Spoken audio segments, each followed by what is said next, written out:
প্রথমে fake name দিয়ে Gmail খোলার জন্য ক্রোম ব্রাউজারে চলে যাব। সেখানে লিখব ফেক নেম জেনারেট।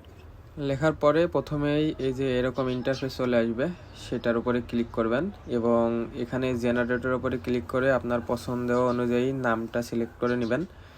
তো আমি আমার পছন্দ অনুযায়ী নাম সিলেক্ট করছি, যেহেতু আমি মেল। তো এখান থেকে আমার পছন্দ অনুযায়ী ছেলেদের নামটা কপি করে নিব। এই যে আমি কপি করে নিলাম। কপি করে নিয়ে এবার আমি আমার জিমেইলের ভিতরে চলে যাব। আমি আমার মেইলের ভিতরে চলে আসছি এবং এখানে ক্রিয়েট অ্যাকাউন্টে ক্লিক করে মাই সেলফ ইউজ দিয়ে আমি ওই যে নামটা কপি করছি এখানে বসাবো। তো প্রথম নামটা রাখবো এবং দ্বিতীয় নাম পুরোটুক কপি করে লাস্ট নেমের দিকে বসাবো।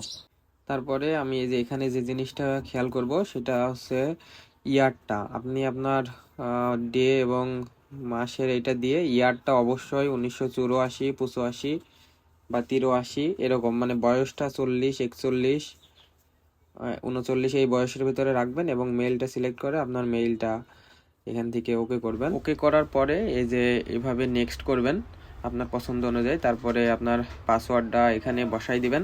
পাসওয়ার্ডটা বসানোর পরে আপনি নেক্সট অপশনে ক্লিক করবেন এবং এই যে দেখছেন হয়ে গেছে আই এগ্রি। কোনো নাম্বার কিন্তু চাই নাই। যদি নাম্বার না চাই তাহলে বুঝবেন যে হ্যাঁ আপনার অ্যাকাউন্টটা হয়ে গেছে। নাম্বার কিন্তু দেওয়া যাবে না, কোনো প্রকার নাম্বার কিন্তু এই মেইল খোলার সময় আপনার বাংলাদেশি বা বাইরের দেশের কোনো নাম্বারই দেওয়া যাবে না। তো এটা মাথায় রাখবেন।